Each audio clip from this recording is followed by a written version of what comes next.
And this is our second session. Oh, we need to say it's recording. Okay, got it. This is our second session in third.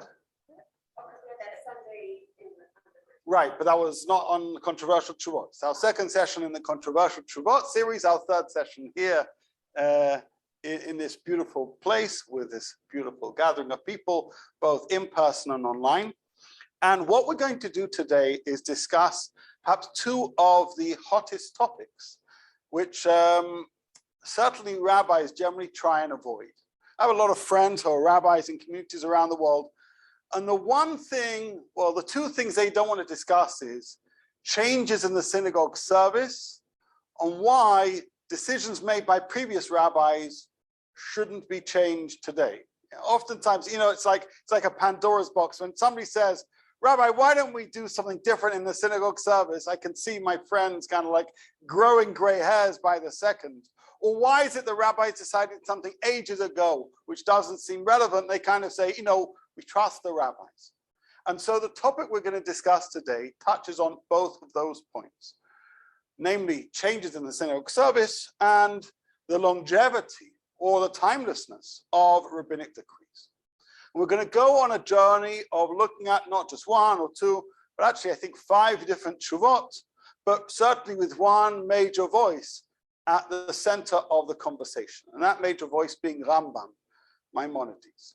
And the specific conversation we're going to be having relates to Chazarat HaShatz. And for those who are slightly unfamiliar with that term, and even those who do, let's just briefly have a rundown of what it means, and then we'll see it in the sources. Chazarat means to repeat. HaShatz, Shatz is the Roshei Tevot of Shliach Tzibur, and therefore it's the repetition of the prayer leader. We know that with Shachrit, Musaf, and Mincha, in a traditional prayer service, people pray the Amidah quietly, and then the Chazan repeats it, beginning with the Kedusha, right? So we have the silent Amidah, and then we have the repetition of the Amidah, which is known in rabbinic literature as Chazarat HaShatz.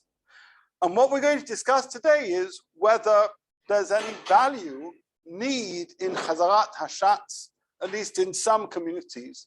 And in so doing, we're going to explore a number of rulings of the Rambam, the great Rambam, who lived between 1135 and 1204, the author of the Mishneh Torah, the Moreh Nevuchim, is Perush on the Mishnayot, and like we said last week in relation to Rashi, also the author of many Teshuvot, many responsa, decisions of questions people asked him, and the answers he gave. So with that in mind, I'm going to hold up my handout for those online. I believe you had a link from which you can download it, or you should be able to now. And we're going to go through these makorot, explaining one by one. Obviously, if there are any questions, let me know. But with a question not just about what we're discussing here, but also the precedents that can be drawn from this conversation.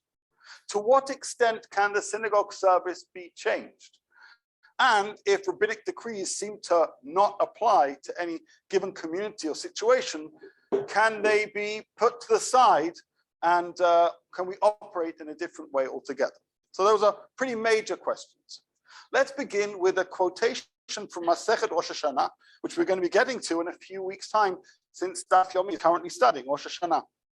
In Masechet Rosh Hashanah, we're told, Lama shliach tzibur yored lifnei teva, which literally means, why does a prayer leader descend before the teva, right? I wouldn't say the altar, but the prayer stand would probably be a good translation.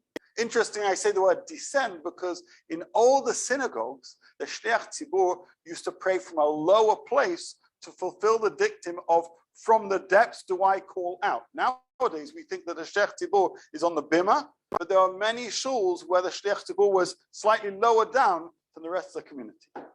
And so the question is asked in the Gemara, Lama shliach tzibur yored lifnei teva? Why does a prayer leader descend before the prayer platform?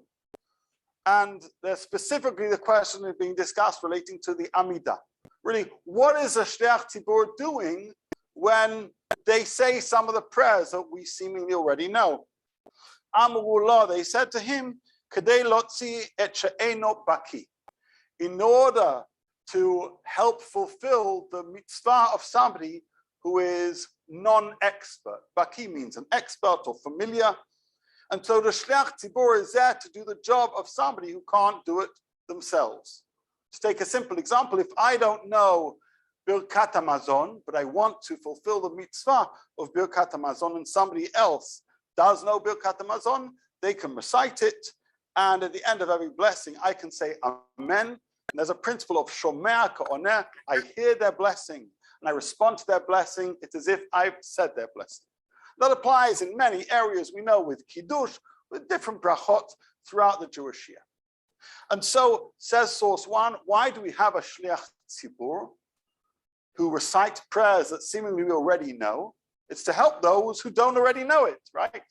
To be their mouthpiece so that through hearing them, it's as if those people who are ill-equipped to say those longer prayers can in some measure fulfill their mitzvah. Now, this is itself very, very important. This is going to be the axis on which our whole conversation pivots. What does it mean to be the voice of somebody who is a non-expert? And what happens, of course, in a community of experts, right? That's going to be the $64,000 question. What happens in a community, maybe like this or anywhere else, where people know how to pray? Do we need to have a Shliach Tzibur reciting certain prayers, or specifically in the case that I was describing, repeating the Amidah? Well, how does Rambam, in his Code of Jewish Law, in his Mishneh Torah, otherwise known as Yad Chazakah, present this system, this arrangement? He says, Shliach Tzibur motzi et harabim yodei chovatam. The prayer leader fulfills the masses of their duty. Meaning, if there are masses, meaning more than one person, or even one person themselves, who don't know how to recite the prayers, then the Shliach Tzibur is their agent in many ways to say the prayers for them. Ketzad, how does that work? V'shashu mitpalel, when he prays, v'hem shom'im v'onin amen, as I mentioned before, and they hear and they respond amen. Achar kol bracha v'bracha, after each individual blessing, harehen k'mitpalelim, it is like they are praying. B'med dvarim amurim, in what case are we describing? With people who don't know how to pray, who are validly, authentically relying on this prayer leader to do their job. But somebody who does know how to pray and just is lazy, it's like they're sitting in a synagogue and reading the newspaper and simply responding amen because it's far too tiresome to say all those words, then that arrangement doesn't work. The Shliach Tzibur, their function in terms of the repetition of the Midah, at least what we're going to be focusing on, although this goes broader than that, they do that job for those who can't, not for those who can. So far, so good. Any questions about those basic things that we are somewhat familiar with, but it's worthwhile noting?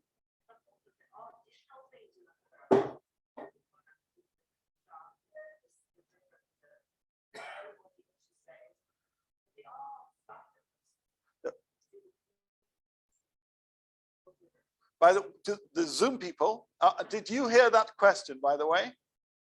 I see head shaking, so I'll repeat the question. The question is, nevertheless, surely in the repetition of the Amidah, there are some unique texts which don't feature in the private Amidah, such as the Kedusha, or such as, for example, that second Modim, they call it Modim de Rabbanan, which is true. We'll get back to those a little bit later on. Overall, would it be possible to somehow fuse them into one rendition? There are examples of that. But notwithstanding this, what we know or what we see from the Gemara and from the Rambam is the general endeavor of the Shliach Tzibur in the synagogue, right, overall, and as we're going to dig deep, specifically in the case of Chazarat, HaShatz, the repetition of the Amidah, is to help those who don't know fulfill their duty. We throw in some extra things, which if we didn't have that arrangement, we could do it in a different way. You may have been to places, perhaps in schools or when people are in a rush, where they do what is sometimes known as Heicha Kedusha or Heicha Kedusha, where they say the first couple of blessings out loud of the Amidah, then they say the Kedusha, and then they go quiet, right? There are some places who may do that and then come back out loud with the Modim towards the end. Meaning, just because we're less familiar with it, there could be a way of avoiding the full repetition, such that the Shliach Tzibur isn't having to say all of that all over again. If, for example, a community is made up of men and women who are considered to be baki, expert, familiar with the text, and therefore not reliant on the Shliach Tzibur to do that job. In fact, you would even argue perhaps that there's no need for Shliach Tzibur. But putting that aside, even if there is one, they certainly wouldn't need to repeat the whole text. Don't forget, the regular daily Amidah is 19 blessings. I mean, that's 4 or 5 minutes not sitting in traffic, when you're on the way to work. You're listening to that repetition. So what's the justification for that? The answer is, for those who don't know, the question we're now going to get to is, what do we do in a community where everybody knows? Right? What do you do in a situation where the rule, the principle, the precedent, the purpose of the repetition no longer applies? And though this question has since been addressed by a number of people, we're going to begin with a responsa of the Rambam, of Maimonides. We just quoted him before, who explained the function of the Shliach Tzibur, but now he's going to respond to a particular question that's asked of him. Can I ask a question? Can you hear me? That's why we have this system. My question is the community may be of people who everyone knows, but maybe someone will join the community. And I'm particularly aware of this. I just came back from a trip to California of a very unique Chabad community in a town no one has ever heard of. And, most of the people there don't know. But you could be in a place where people know, and someone is newly religious, becoming religious, a relative of someone stopping by. I think it's something that we need to be open to, that there's always going to be someone who may join us in our community who doesn't know as much as the rest of the people in the community. 100%. And we're going to see that argument alluded to and presented by the Rambam in this first Teshuvah. So just to repeat the question again, what happens when you have a system which seems to be based on a lack of knowledge, where seemingly everybody knows? Seemingly saying, well, there are sometimes people who come, panim chadashot, new faces to the community. Not a strong argument. But naniach, you're in some kind of middle of nowhere place, right? You're a yeshiva who goes away to some kind of far-flung place. Nobody's coming to you. And you know for sure that whoever was at the beginning of davening is going to be the same people at the end. So how about then? Should in such a situation there still be the need of the repetition of the Amidah? And of course, this touches on this very delicate question.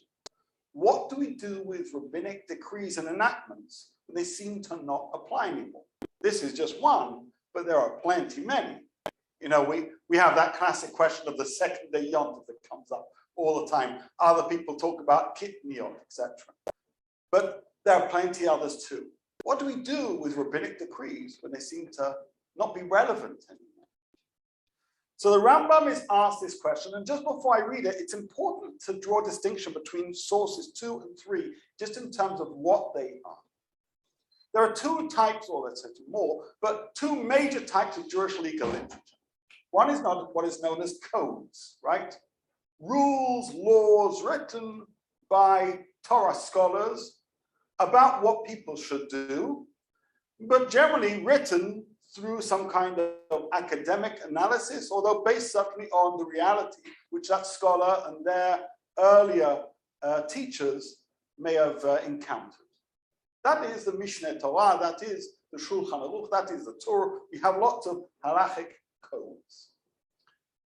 What's different with responsa to codes is responsa comes from real life questions. It begins in the shetach, in the field, where there is a person or some people asking a question. It's not a theoretical consideration or an idealized expression of how things should be. Here you have a real life question from real life people facing real life problems. It's one of the reasons I adore Sheilot Teshuvot. That's why we're doing this course on controversial Teshuvot, because Sheilot and Teshuvot are such a rich window in understanding sometimes the stresses in Jewish living, or the challenge of putting the theoretical rules found in codes into practice in our real life. It doesn't always fit, like those kids' toys, when you have things that don't quite fit the holes, a square into a round peg or whatever the other options could be. Sometimes that's how Jewish law seems to feel. You know the theory, but in practice, it's really hard. And that's what Sheilot and Teshuvot are all about, trying to figure out how to fit and what compromises sometimes need to be made. Anyway, what is the Rambam asked? He's asked a question. Imagine somebody, rather than asking some kind of contemporary rabbi, we've got a question. Who should we ask the Rambam? Yeah, he's a good address, right? So the Rambam gets this question. Yoreinu Moreinu, please guide us, our teacher. In a group of people where the majority of them are expert in tefillah. Expert meaning they're familiar. The word baki really means familiar, capable, right? They know the words. אם נסדר שליח ציבור התפילה עליהם כדי לא יבייש את מי שאין בקיא מפני סידור התפילה, כאן על זה, או לא יסדר השץ את תפילה מפני שהיא ברכה שאין צריכה שהיא כבר יצאו ידי חובתם בלחץ. Now, the case being presented is where the majority of people know the tefillah, but not all. And the question is, does this principle of needing to repeat the Amidah apply when the Rov, the majority, no? In general, Jewish law speaks about majority wins. So here, 80%, 9%, maybe 99%, they know the prayers. Okay, so Shlomi or Shlomit, right? They don't, but do we really need to wait the extra time for the repetition of Amidah for one person? Or to take it to the next level, all of them know, we really need to do this. So the question obviously touches on all these delicate issues of application of rabbinic decrees when they seem to apply less or not at all, and obviously changes in the synagogue service, which we're very, very touchy about, but he's discussing it 800 years ago. Can you change the synagogue service when it doesn't seem to apply to those present? What do you think? I was just thinking that it's like a helpful moment today, because then we got comprehension of it by heart. That was what that key meant. It wasn't printing books. Right. So not everyone had a siddur. Right. It's probably how many people had a siddur. You don't have to repeat what she's going to do. Oh, okay. Okay, so we'll repeat, or we'll move the microphone, maybe, whatever. I don't know.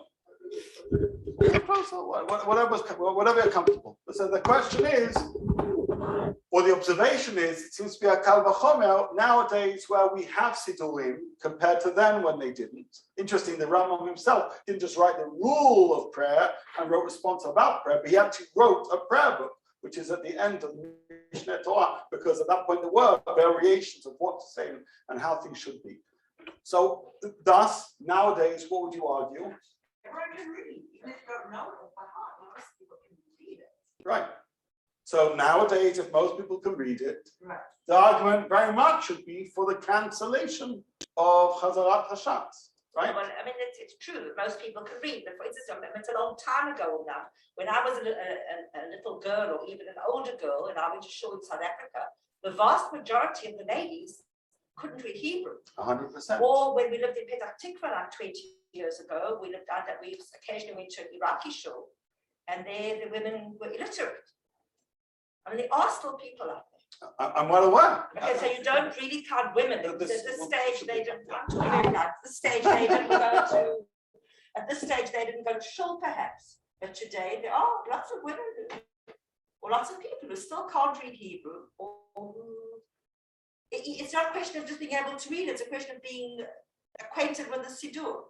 So we have two issues here. Number one is, what do we do in a reality that we seemingly understand where the majority or everybody knows of prayers? And number two is, do we need to know whether everybody can, do we need to kind of have somebody at the entrance of the shul saying, can you? Imagine they say, everyone's in lock the door. They all know it. 5 minutes we can finish earlier. They all know it. I mean, that could be done. In a weekday, you get some kind of Google form, you have to fill it in. And if you know what to say, then all the better. So what does the Rambam answer? He answers in this tshuva, and by the way, we're going to see that people like the Rambam wrote many teshuvot, and unlike nowadays in the modern press, where a responsive author often collates their own response and publishes them, or their child oftentimes. He wrote answers, and often later on they were collected, and that means we actually have a number of different collections of the response of the Rambam. So this one is known oftentimes as Per Hador. Just it's a title given to that collection of the Rambam's response. What does he say in Rambam She'elat Teshuvot Perador?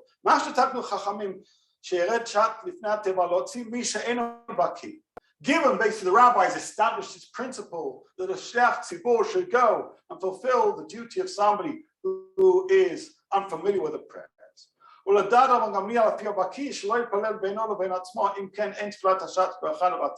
He then goes back to the Gemara. I won't bore you into it because Rabban Gamliel has a slightly different view. He says, even according to all other opinions, this would seem to be a valid thing to do. אפילו אין בזאת חבורה מי שלא יצא, וכמו שתקנו בקידוש בית הכנסת, ואם היו בפני האורחים וחייבו כן בכל בתי כנסיות, אפילו אין שם אורחים. So let me explain to you this, because what the Rambam does is he compares Chazarat HaShatz to a different institution, which strangely many of us may not see today, but most of us probably saw as we grew up. When I grew up on a Friday night, at the end of the prayers, there was a kiddush recited in shul, right? The chazan would take a cup of wine and recite kiddush. Oftentimes children in the community would come and drink. And why do we do this? The truth is we do it for people who didn't have a home, who need to be motzi kiddush. At least if they came to shul, they'd hear kiddush, some of them would actually drink. There are occasions in the shul where I grew up where it wasn't children, but there would be somebody who unfortunately doesn't have a home, who would drink the wine themselves. They need that kiddush. Now, what happens if you say, where we live, everybody has a place to go? Now, interestingly, there are communities that no longer do this. That's for a different conversation. But for the Rambam, at least his general approach is, when we make a rule, because of the maybe, because maybe they could be people who can't pray, or maybe there may be people who don't have a home to go to, that rule is kept to, and we don't need to survey who's here. That rule was instituted in good faith for many different possibilities. And since it was instituted for the general population, we do it, and we don't individuate between one community and the other, one Shabbos and the other, or who's here and who's not. He says, just as with shul, with a Bet HaKnesset, we do this kiddush on a Friday night, even if there is no guest passing by or nobody who has any place to go to. Similarly so, he goes on to say, we should do Chazarat HaShatz. Similarly so, he says, you have to do what's been instituted, whether the reason seems to apply in this given situation or not.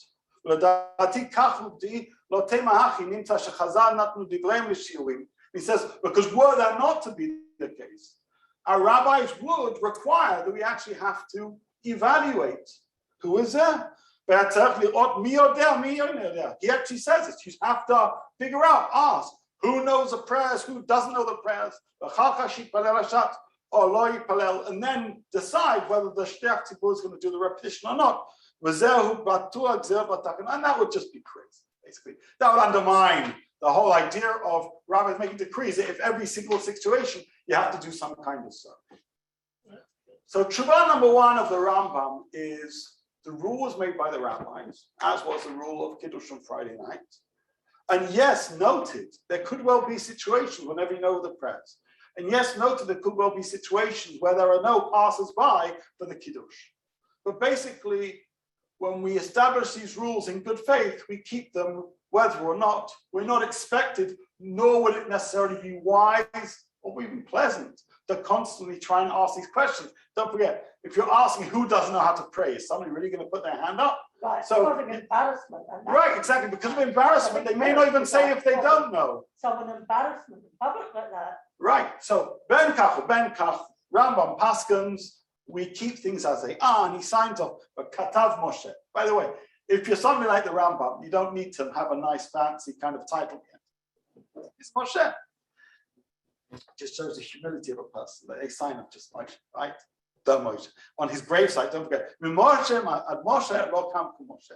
Moses, our teacher, the Torah, to Moses Maimonides, there was no such person like Moses. That's Teshuvah 1 of the Rambam. And you'd say, well, I've sold you short. This is called controversial Teshuvot. That doesn't sound particularly controversial. Yeah, but I told you there's lots of collections of the Teshuvot of the Rambam, and now we're going to look at a different Teshuvah of the Rambam. And this is published, this is the Teshuvot HaRambam published in Yerushalayim in some year or another. I can give you more specific details. And in that collection, it's Siman Lamed Vav. Okay, so if you have a regular volume at home of Teshuvot HaRambam, you probably have this one, which is source number 4, rather than this one, source number 3. But whatever the case. And here, the Rambam was asked a series of questions about prayer. And they were all snowballed into one, which is why I don't have a simple Sheila Tshuva. I could give it to you, but it will go on for pages. But he's asked a whole variety of questions about prayer and about prayer decorum and about appropriate behavior and decision-making in a synagogue service. And he then describes a frustrating reality in a shul. And I want to show you where he does so and tell you what he says in response to that. He says, ideally, in every shul, we should have the silent Amidah, we should have the repetition. He begins by making clear what he feels is the right thing to do. He already codified that in source number 2. He says, however, and this is now line 4,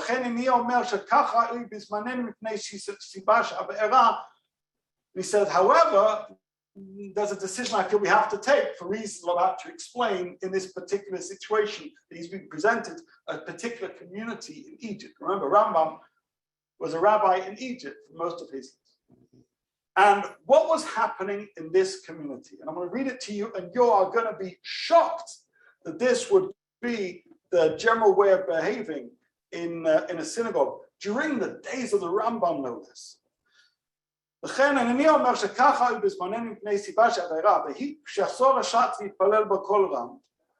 happening in this particular community? When the Shliach Tzibor is repeating the Amidah out loud, after you've done the silent one, he's repeating out loud.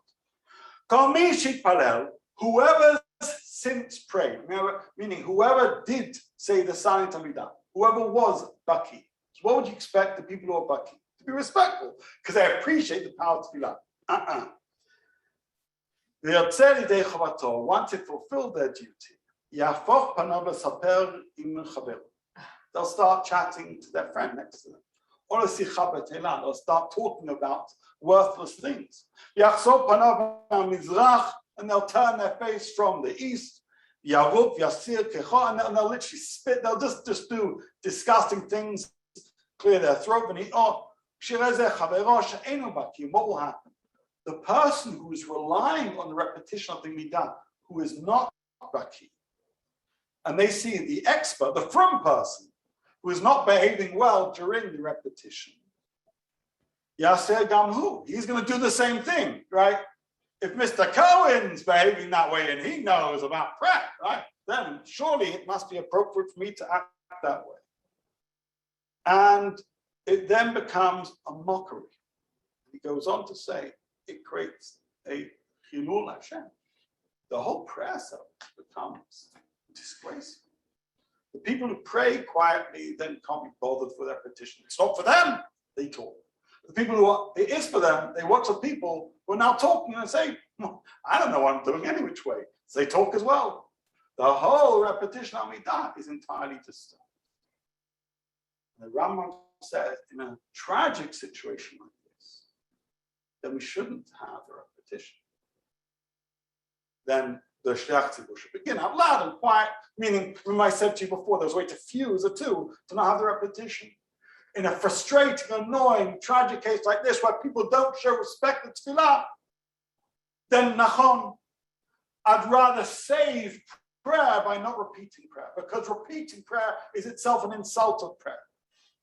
This is not a psat the Rambam is thrilled to rule on. He's not saying, I'm happy with my decision. but he's being pushed to the wall in many ways. Either you maintain the repetition as everybody is talking, disturbing, disrespecting. Nobody is saying amen, bracha levatala, all that kind of stuff. Or you say we need to make a change, given the situation. And the Rambam, notwithstanding his ruling in number 2, which is the codified rule, this is what things should be done. And notwithstanding his ruling in number 3, where he was asked what should happen when people are baki, he says, you keep on doing repetition. In source number 4, he says, but where there are people who are disrespecting, disturbing, where nobody's paying attention to the Chazarat HaShatz, then don't do it. Now this itself is curious. Firstly, you have a posek of the gravitas of the Rambam, with 2 rulings which are literally one opposite the other. One, he says, you stand up, a Chazarat HaShatz, not stand up physically, some people do that, right? You need to protect it, right? That it has integrity, and even if everybody knows the prayers, we do it because we respect Chazal. And the other is, people are disrespecting prayer. And with a heavy heart, I must accept the fact that this is the right rule. And he paskins that way. He writes a rule, he says, in this situation, there shouldn't be. Now, just pause it for a second before we ask, what do we do with that? Just think about the far-reaching consequences of a ruling like that in terms of our contemporary discussion, which oftentimes does occur about changes in synagogue service. I told you, a lot of my friends who are rabbis, the last thing they want are people nagging about trying to change the synagogue service and saying, if things don't apply, then surely we should stop them. And they try and fight a good battle, and they speak about Masorah and tradition. And yet you got this, the Rambam of all sorts, who seems to be saying, in some situations, perhaps with a heavy heart, but nevertheless, a green light's been given to make those changes. He couldn't have suggested another thing that they tell people to be quiet. Okay, so this is an interesting question. It is, so I'll just repeat. The question is, Did you hear the question? Did they hear it? was a question heard? Oh, the question is heard. There we go. Fantastic. Thank you. To use almost medical terms, sometimes we speak about salvageable and non-salvageable patients. I think in this case, the Rambam was asking himself, is this a salvageable, non-salvageable situation?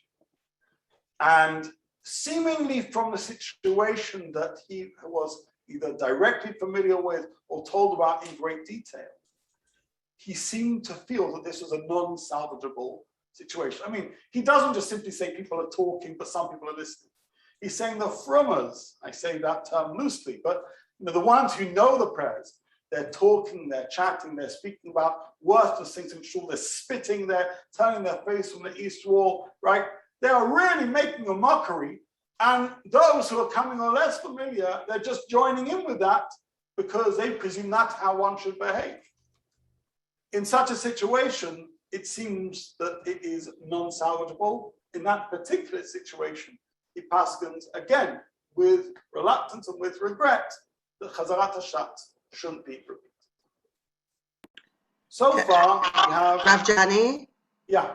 I'm very uncomfortable with that whole situation. It sounds almost like I'm picturing almost like bullying. Like and it doesn't seem like the behavior that would be fit for people who are, I don't know, Torah observing Jews. I didn't say they weren't.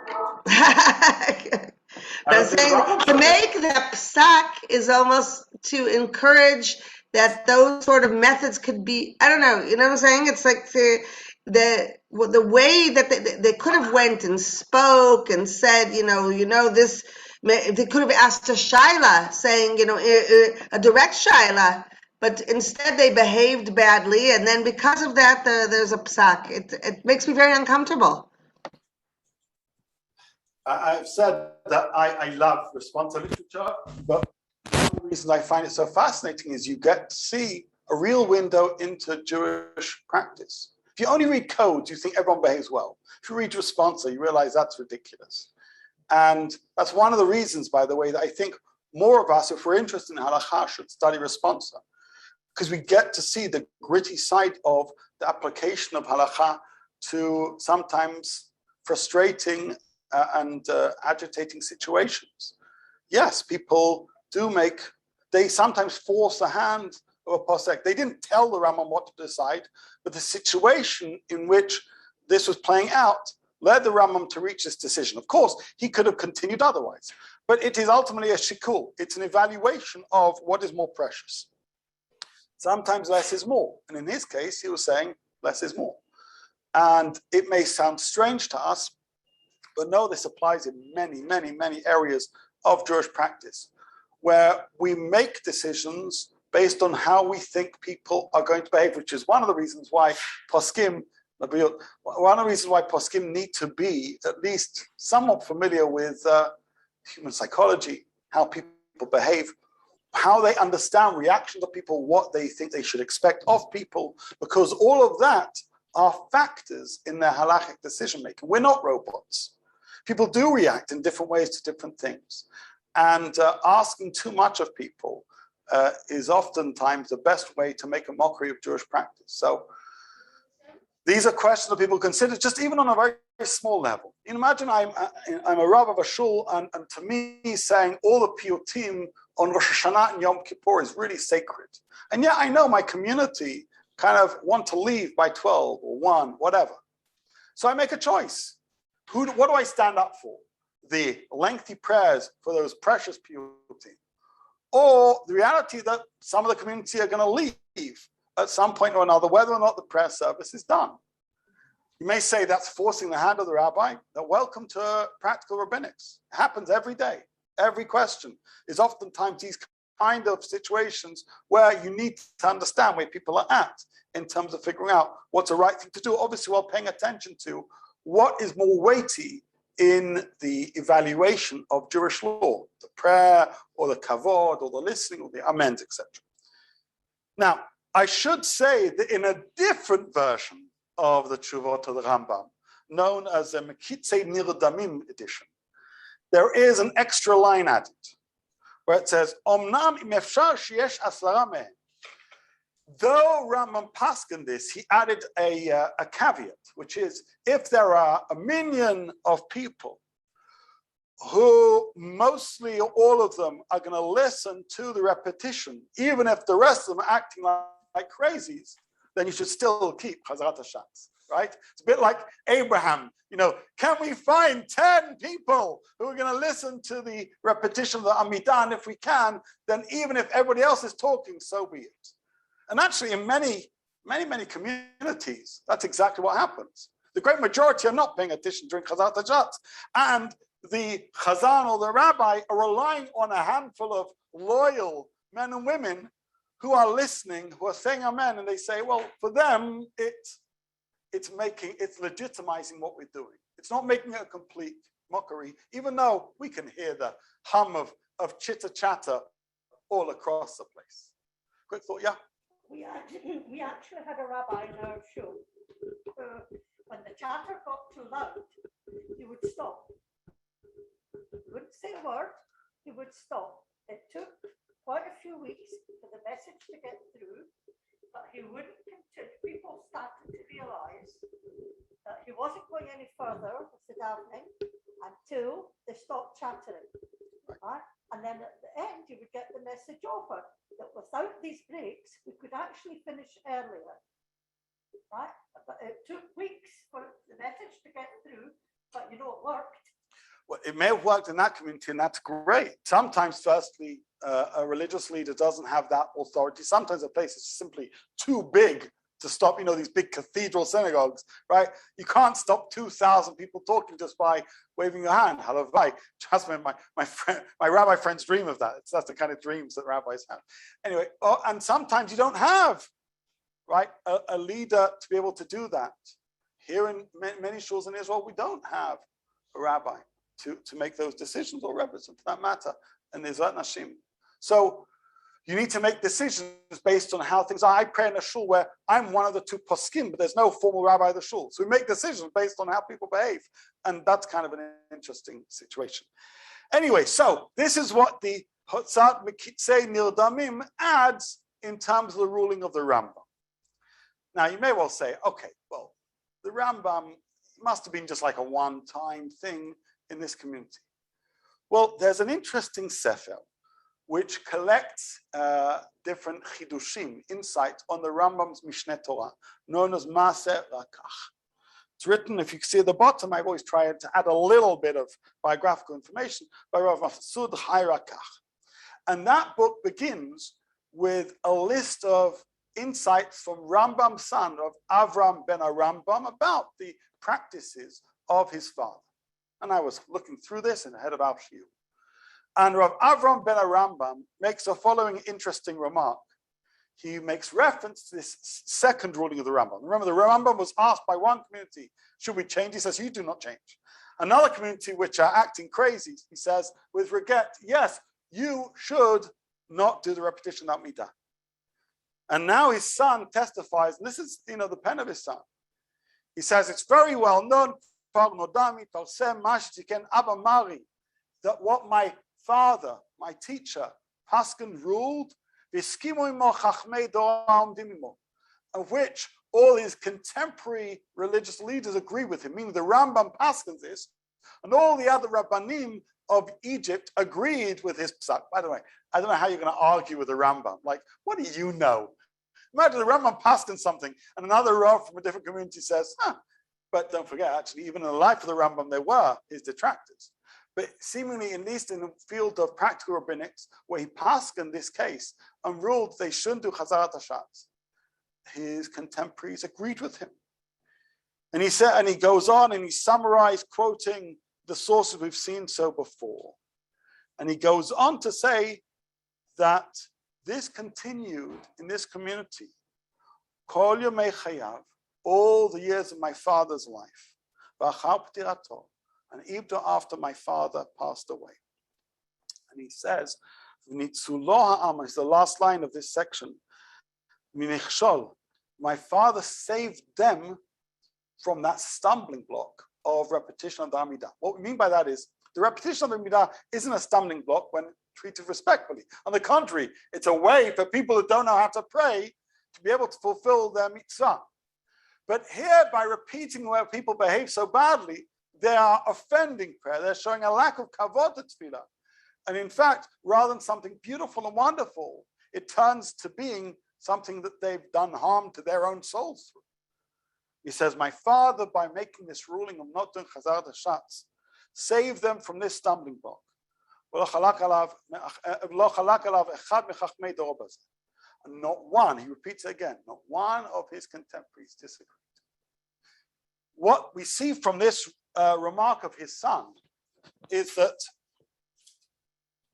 oftentimes decisions have to be made which are regrettable, but in fact, in terms of the analysis and the calculus of what is right for a given particular situation is right for them. There are things that certain communities decide for themselves or have decisions made for them that are entirely inapplicable elsewhere, which is one of the dangers nowadays, where people say, well, I saw this community do X, and we don't know the background of why that community does X. We don't have the history, who they spoke with, who they advised with, what triggered that particular decision. Just because you see something actually tells me nothing as to why that community got to what they did. So this given community in Egypt continued this way from the time of the Rambam's psak for maybe a century, maybe longer, but certainly became a well-known thing. And in that shul, imagine that shul that had this psak. Everyone knew that was a noisy shul, right? In that shul, they don't do the repetition because of the way people behave. I don't think it doesn't give it all 5 stars on its kind of uber rating, but it explains why they did what they did. Any quick thoughts before we go on? Okay. Now, what's interesting when you have controversial teshuvot or unusual, unexpected teshuvot or rulings is that others pay attention to them. As mentioned, we often go to communities and we see things and we say, aha, maybe I can borrow a little of that. Maybe we can apply that to our community.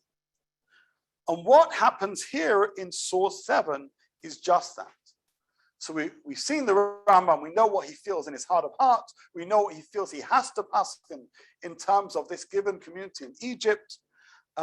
We know that he did add some kind of disclaimer if there were 10 people who were listening. We know that his son testified that this was kept to for many, many years. And then a couple of hundred years later, we have a question of the Radbaz. Just curious, anybody heard of the Radbaz? So Radbaz, as it happens, was a chief rabbi in Egypt for 40 years. He is one of the most prodigious halachic scholars who wrote thousands of Teshuvot, 3,000 or something, in his set of Sheilot Teshuvot Radbaz. One of the reasons we're doing this course is also to introduce these names. It's strange to live in a world where we know perhaps interesting entertainer like Rabbi Nima Rebbetzin, so I applaud and they're great, but if we don't know the name of the Radbaz and we're interested in halacha, something went wrong in our journey. The Radbaz is a giant. The Rambam is a giant. Only wrote the sponsor, or He wrote other things too, but this was kind of his major. If you're somebody, we talk about Rav Moshe. Imagine you're somebody who lives 500 years ago, and there's more than 3,000 questions asked of you, of which we have the answers, which had led to precedent over the last 500 years of Jewish halachic decision making. Right? That's massive. But who I haven't mentioned, we're going to mention in future weeks, are people like the Rashba, who is also a giant. Meaning what I'm trying to do is go chronologically, but even in every session, perhaps mention other authors who have dealt with particular questions similar to this. So Radbaz is asked a question. Sha'al Tami Meni Yedid Nafshi, my dear friend, you've asked me a question. Amaseh Shaya Bishnat Hey Reish Tzadi. I actually didn't yet do the calculation. But, he's living between 1479 and 1573. נתעוררו קהל ספרדים על קהל המוסתערב על עניין חזרת התפילה. Basically, a shul wants to do what that shul that got the head of the Rambam is doing. Yeah? So I'll say that again. A shul in Egypt says, we want to be like the noisy shul. We don't want to do Chazarat HaShatz. Most of us talk anyway. They're fans of that other shul. And they want some kind of rabbinic endorsement. And eventually the question comes to the Radbaz. Now, the shul at hand has done their homework. There wasn't Google, but they obviously were at least somewhat literate. Because as part of their argument, guess who they quote as being the person who gives a very good kosher heter, right, for avoiding, not repeating the Chazarat HaShatz, the Rambam. And in their question, and by the way, this is a abridged version. It goes on about 4 pages on this precise print of this particular question.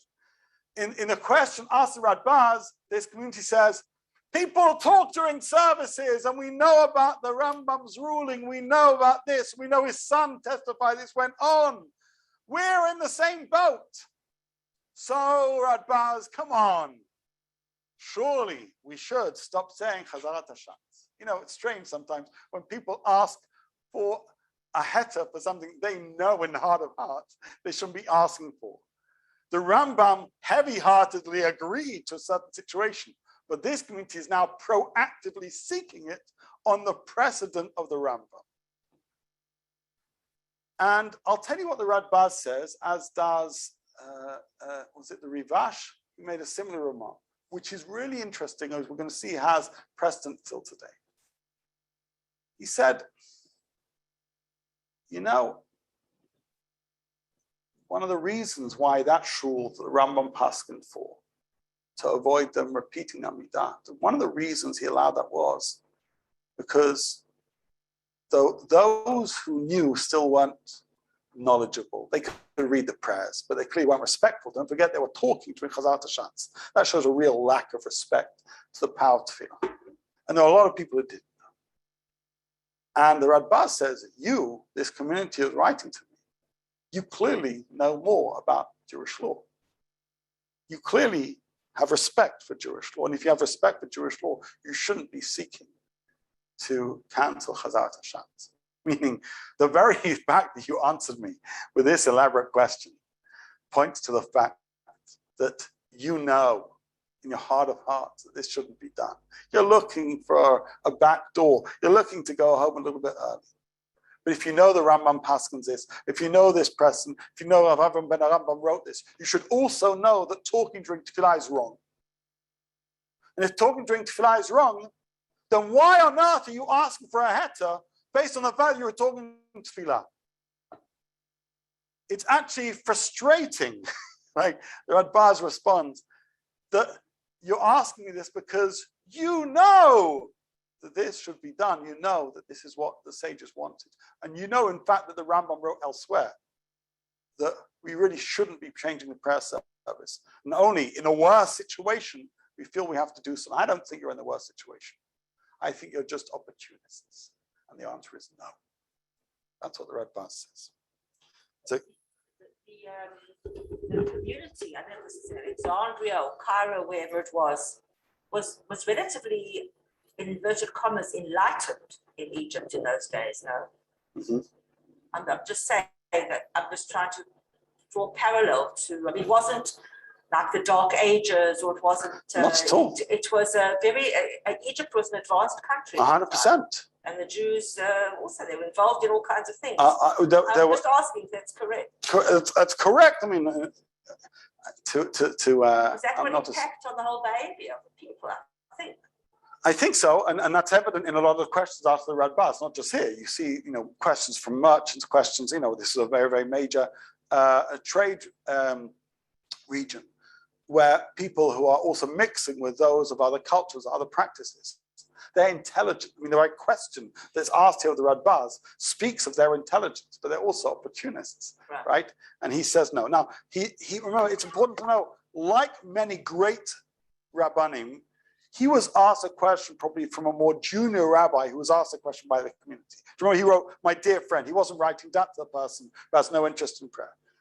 So he then tells. Sorry. I have a comment when you're finished. Okay, so right at the end of his teshuvah, he kind of says, the answer is no. If that can't work, if it's going to be kind of a chaos erupting in the shul, whatever will be, will be. But his advice to the person asking them is, they should be saying 2 amidot, 1 silent, 1 repetition. And if we can't stop them from doing what they seemingly, by the way, have already started toying around with, but want some kind of rabbinic endorsement, right? Sheva al tase, just leave it be, just don't get involved to avoid greater machloket. Here too, by the way, there comes a point where the Radbaz is quite clear what the shul should be doing, but he's also quite clear that sometimes people behave in inappropriate ways. And to avoid machloket, sometimes major halachic compromises are endorsed, presented, or at least allowed to pass. So quick query, because we've got a couple more sources to get through. So questions from Cindy or anybody else, by the way, online as well. So no, I just wanted to relate a little bit to Livia's comment, and I saw you didn't relate to the nuance that was in the Radbaz's tshuva, which it was the people who were asking the question were from the Keilah HaSfaradit, and the Keilah that the Rambam was posek for was the Keilah of the Mustaravim. Now just like briefly, the Sfaradit were the Jews who came from Spain, and they came before 1492, so they were still very educated and they were on a very high level. The Mustaravim were the locals who were like Arab Jews. They adapted, and they were on a lower level educationally and maybe culturally than the Spanish Jews. So we're talking about 2 very different types of communities. So the Spanish Jews are coming and asking a question. They said, well, this was the psak for the Mustaravim. Why don't we get that psak too? But it's interesting because they're different types of keilot. Correct, but we're going to be touching on that in source 8. I'm pleased you pointed that out, but it's going to have an impact on an interesting reality that may or may not surprise people. What I can tell you is the Rivash, I didn't quote him, we quoted the Radbaz, speaks of how in Aragon, they were already just doing one Amidah, meaning there were some communities in that region too who'd already adopted that. So correct in terms of distinguishing in Egypt, but nevertheless, there was already practicing communities who had gone based on the Rambam's ruling to decide that one Amidah is all that suffices. Now, why do I mention that? Because this isn't just a theoretical curiosity. Some of you may or may not know that my rabbinical training was actually in a central London synagogue. I'm from the suburbs of London, a place called Edgware, it's very nice. Anyway, but I trained in a Spanish and Portuguese community in central London known as Lauderdale Road. It's the sister community to the Bevis Marks community, you may have heard of it, the oldest active synagogue in Europe. And why is that interesting? Because when I went to college, I moved into that community. I served basically as a assistant kind of quasi-rabbi as I was studying for smicha. And the Spanish and Portuguese community have many different practices. They have a choir, they wear top hats. If you want, I can show you pictures of me wearing a top hat. It's a little bit scary, but whatever. But in addition to that, when it comes to Musaf on Shabbat morning, they don't repeat it. In fact, they have an interesting series of books called Keter Shem Tov, written by a fascinating scholar called Shem Tov Gagin, who was the head of the original Montefiore Kollel, established by Moses Montefiore in Ramsgate, where he lived. I actually went to the modern day version of the Montefiore Kollel, which was re-established in London. But what does Shem Tov Gagin do? He records the practices of primarily the Spanish and Portuguese community. And here you see in source 8, and I can testify to this because I lived in this community for 3 years. Aminhag London Amsterdam, she'en omrim hamusaf b'Chazarat.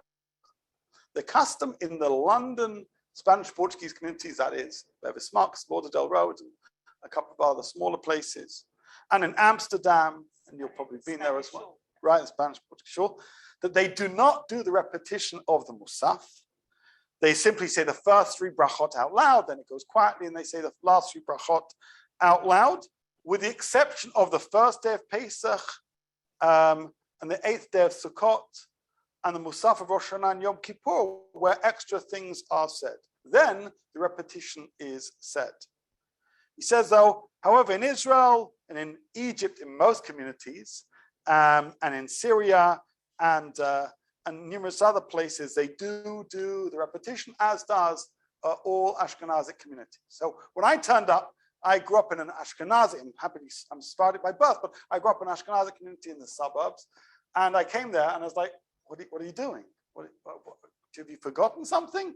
I then read this book and came to realize that this decision made. Now, what do you think is the rationale given for why they don't do a repetition? Well, Shem Tov Gagin, this is the top part of the book. At the bottom, he gives the explanations. I didn't bring this to you. I'm happy to send this to you. By the way, you can access the whole series of books on HebrewBooks.org for free. And what does Shem Tov Gagin basically say? He says, we were like a community in Egypt that people talked.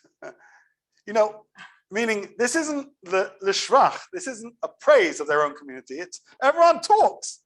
So what are you going to do? So we decided that to save the Amidah, we decided not to do the repetition. So you say through Shacharit they could fully behave themselves, so when it got to Musaf, that was too much. I'm not making any comment on a particular community, but that was the decision taken, and that is practice. And that's explained by Shem Tov Gagin and the rabbis and others who officiate that. For me, as I say, it was startling, but they believe not only that they have history. Why? I now go back to what Cindy was saying, because who are the Spanish and Portuguese community? They refer back to those who come from Aragon who'd already adopted this practice of the Rambam. And they go back to the fact that who were the Spanish Portuguese in London in the 1700s, 1800s, not particularly learned people. And the decisions were taken, informed by what was done in places like Aragon and what was decided by authorities like the Rambam, who of course is significant to them. So they taken together, that's why they do what they do, why they don't do what they don't do. Can I make a Interestingly, I'm aware joke, of time. Rabbi? Can I make a joke? A joke on this? It's about this. So It's just true. 1 second, Alan. Let me just finish for a Okay, second. I'm and then- waiting. I'm Okay. waiting. Yeah. Okay. So I want to now just segue to the last source. And the last source is from Rav Ovadia Yosef, who, by the way, visited that community on a number of occasions, and of course was a chief rabbi of Israel, author of a tremendous number of responses. Actually have the volume of Yechavedat here. And what does Rav Ovadia Yosef say about this question? Because he is asked, if you see source 9, he says in some communities here in Israel, where Olim have come from North Africa, now Gim'ata, the practice is in Musaf, they don't do the repetition, like is now already been the practice in London and Amsterdam for centuries, okay? So he says, what should we say about that? So obviously in Israel, it's an interesting thing when people come with different minhagim, and the question is, what should be done in validating them or saying, it's not what we do here? And Rav Ovadia Yosef, obviously familiar with all the Teshuvot, he's familiar with everything, right? He's familiar with all the Teshuvot of the Rambam, Rav Ben Rambam, and the Rivash, and the Radbaz, etc., etc. He knows the Keter Shem Tov as well. And he goes on to say, of course, that talking in shul is wrong, and of Yosef Karo, for whom he felt he was the ultimate ambassador, he was like the Maran of Maran, right? He castigated those who spoke during prayer. He even quotes mystical writings, and he sometimes doesn't, saying how wrong it is to pray, to talk during prayer. And then he goes to the thesis of the Radbaz.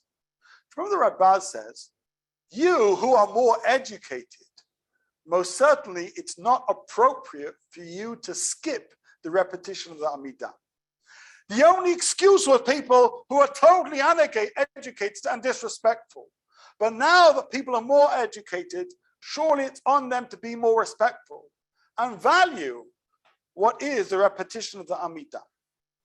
And so he goes on to kind of say, look, people do what they do. I don't think Rav Ovadia felt he could be the policeman of every community, although I think that there were times where he hoped he could be.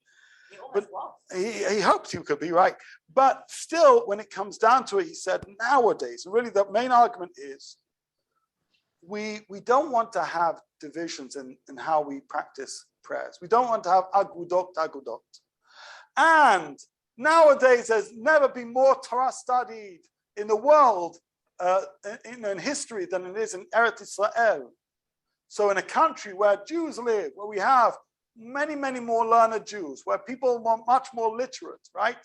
And where we don't want to create fractures, it would be crazy to endorse or even ideally let continue practices of communities which are rooted in different cultures and a lack of prayer literacy, a lack of respect for prayer.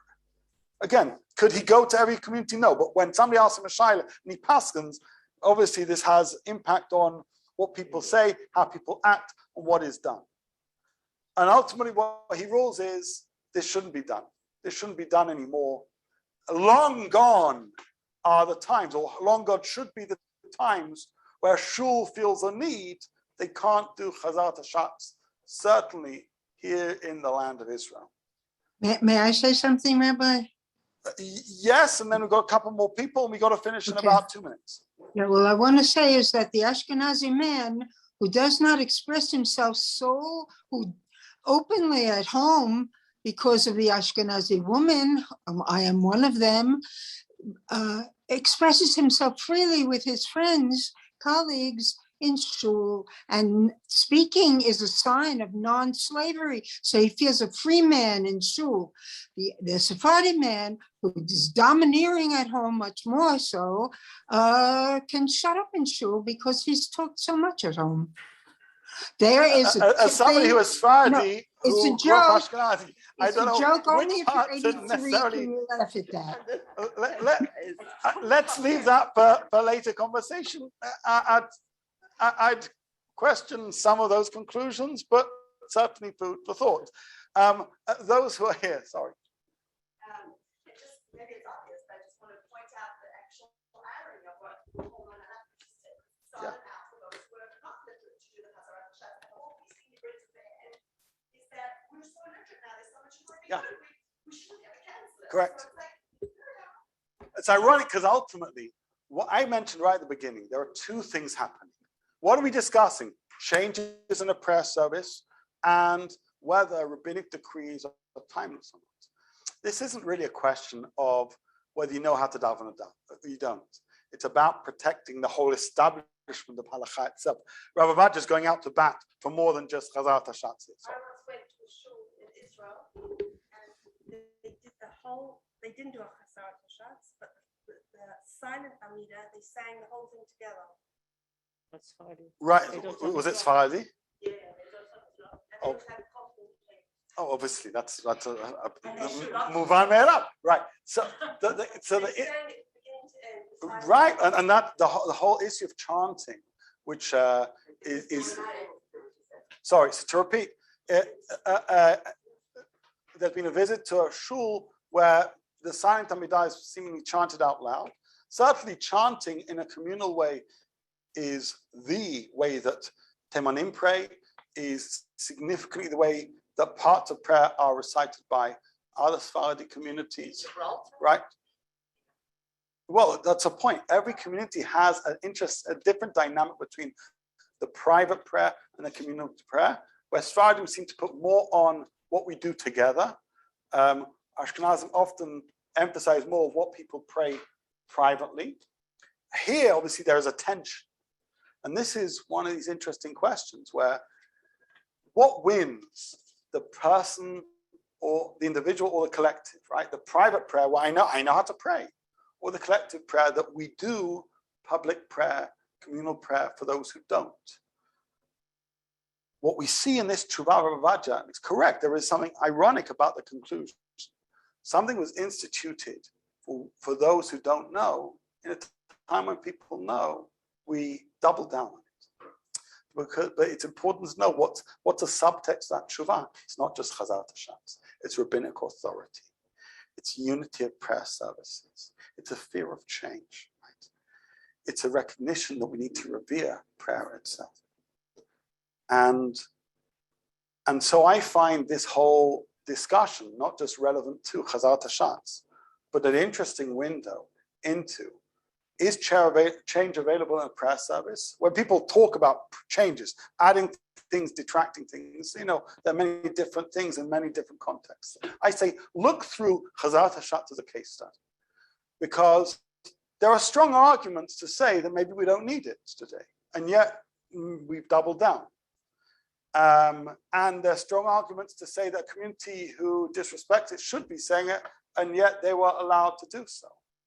Halachic decision-making is often based on, we think it's putting people first, but in this case, it was actually about putting prayer first.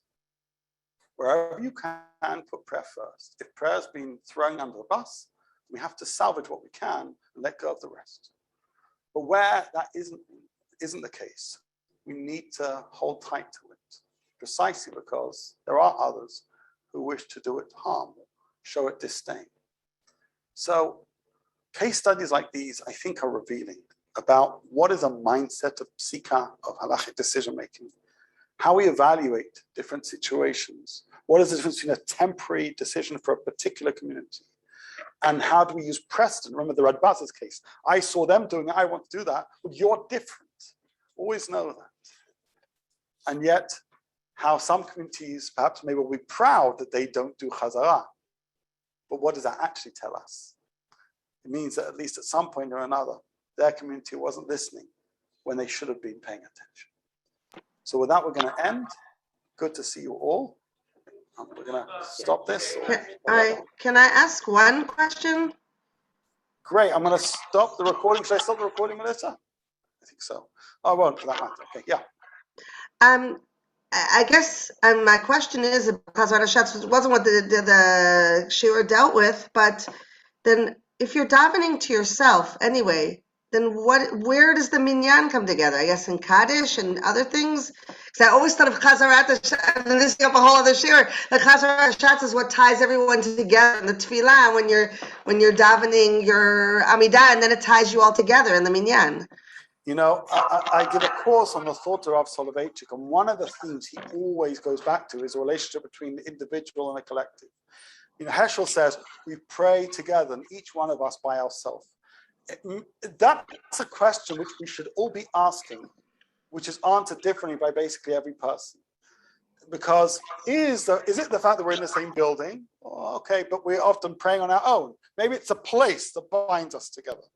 Or maybe it's the prayers, but then what if we don't have a minyan of people praying together? Does that count as communal prayer? So those things need to be teased out. I do think Chazarat HaShatz does, but ultimately what we see from this is it only does when we choose it to. It only does when we make an investment to be part of that prayer community and say we're all saying amen together. And that itself is something which clearly in some communities didn't occur. Okay, for those who wrote things in the chat, I didn't yet see them until now, so apologies. Okay, great, fantastic. And obviously, like before, my email address is at the top of the handout, so if you have any further questions, feel free to be